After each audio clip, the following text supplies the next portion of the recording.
Okay, to the pork roast now. Now here's my secret. When I'm going to do one of these pork roasts in the slow cooker, invest and get a really big one, like a nice big 6-pounder, because when you cook a roast pork or even a beef roast low and slow, you might start out with a big roast and then it tends to shrink on you. And I want to make sure I have plenty of leftovers. So go ahead and get a big guy. And I'm using for this recipe a nice big pork butt roast that you can trim some of the fat on this, but it's going to fall apart beautifully. Kind of reminds me of a chuck roast in the beef family. So the pork butt roast is what I'm using. You could also use a pork loin roast, a pork shoulder roast, but you just want a nice big old roast. This is one of those recipes you don't really want to use a pork tenderloin, way too lean, and I love pork tenderloin, but not for this recipe. So I'm going to season this up with, you can use regular salt and pepper.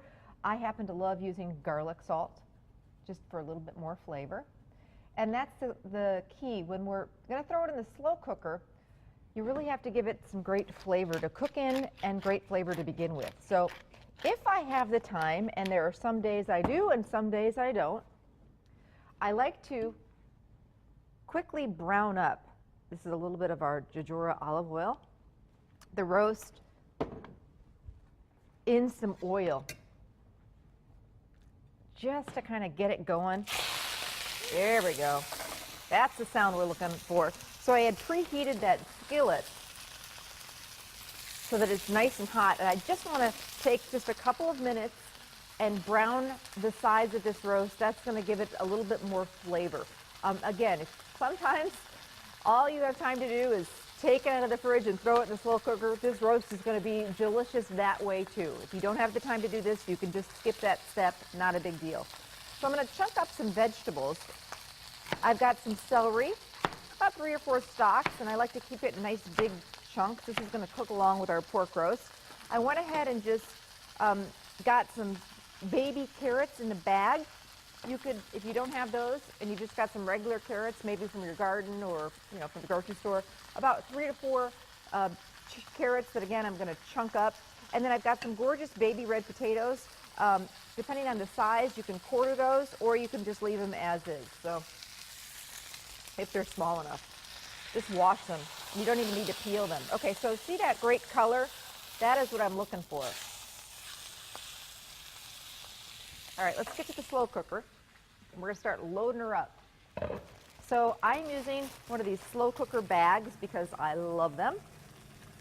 Talk about saving time.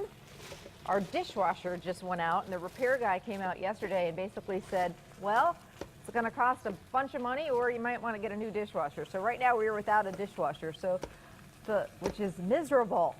Because if you have one, I know. I mean, I didn't have a dishwasher really growing up as a kid, and when I was in college, I didn't have a dishwasher. Once you get a dishwasher, wow, you get a little spoiled. But anyway, so not a big fan of doing dishes, especially right now when we don't have a dishwasher. So these slow cooker liners really make cleanup a breeze after you have dinner. Scrubbing out a slow cooker is no fun. If you don't have these, just spray your slow cooker with cooking spray. That can help with the cleanup too. Okay, just want to get back to my roast and make sure we're doing good. Oh yeah, see that great color? That great color is great flavor, and that is what we want. So we're going to start putting in some of our vegetables. We'll put in our celery, we'll put in some carrots, we'll put in some potatoes. I'm just going to leave those. These are small enough, they're going to cook all day. Throw in some potatoes. Well, I think that's going to be, I want to make sure our roast fits in there. I may put those potatoes in after our roast. Okay. Now we're going to take this big old roast. I think I'm going to get my slow cooker a little closer to it. Put that guy in here. And then we've got these great drippings on the bottom. I'm going to take a little bit of chicken stock, or you can do water.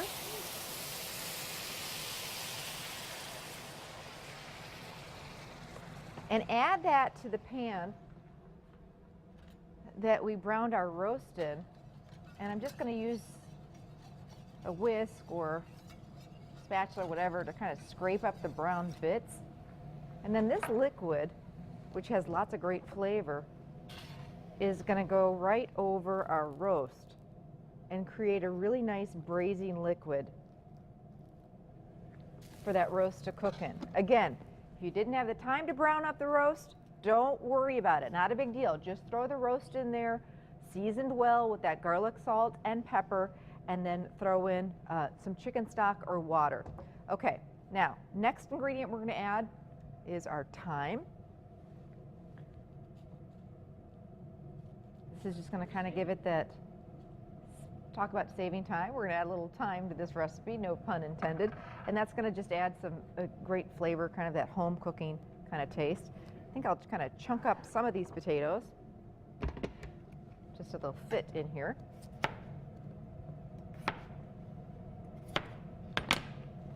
Just kind of tuck them in.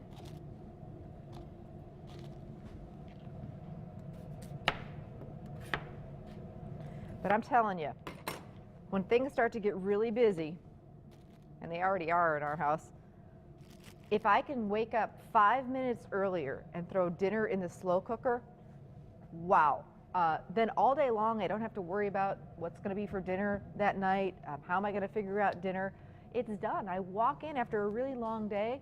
The house smells amazing, and dinner is done. It's all in here.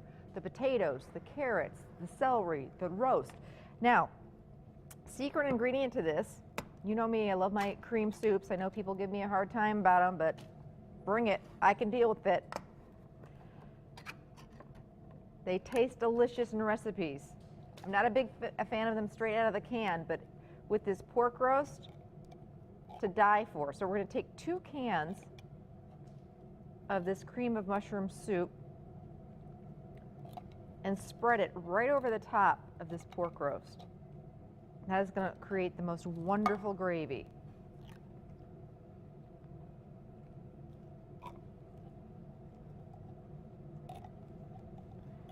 This is so perfect for back to school and fall. It'll make the house smell so good. In both of my cookbooks, I have 2 full recipes, or 2 full chapters, I should say, of slow cooker recipes, and I'm always trying to come up with new and different slow cooker recipes because they just make my life so much easier. And I think once you get into the swing of it, they'll make your life a lot easier too, and you save a ton of money. Okay, so the lid goes on. This is a big old roast, so this is going to need to cook low and slow all day long, a good 8 to 12 hours. And then when you come home, magic. Okay, let me show you what we got going here. Do the old swapperoo. Ann and I have been drooling about this all morning long. Actually, I cooked this one overnight in our house, and we woke up this morning and the house smelled so good. Nothing like pork roast for breakfast. So I want to show you how it just falls apart. And the first night, you just serve it as is, the shredded pork and gravy, and we'll plate it up and make it look all pretty with the potatoes and the carrots. And then later in the week, I'm going to turn this into, and later in the show, one of my family's favorites. It's a Mexican pork stew that you can whip up in like 15 minutes or less, and Cuban pork sandwiches. So we're going to cook once and get a whole bunch of different meals out of it. And I'm telling you, it's the way to do it. It's the way to save a whole lot of time and money. And the recipe, by the way, you can pick up on our website. Coming up, some more great time-saving tips and recipes, so don't go anywhere. We'll be right back.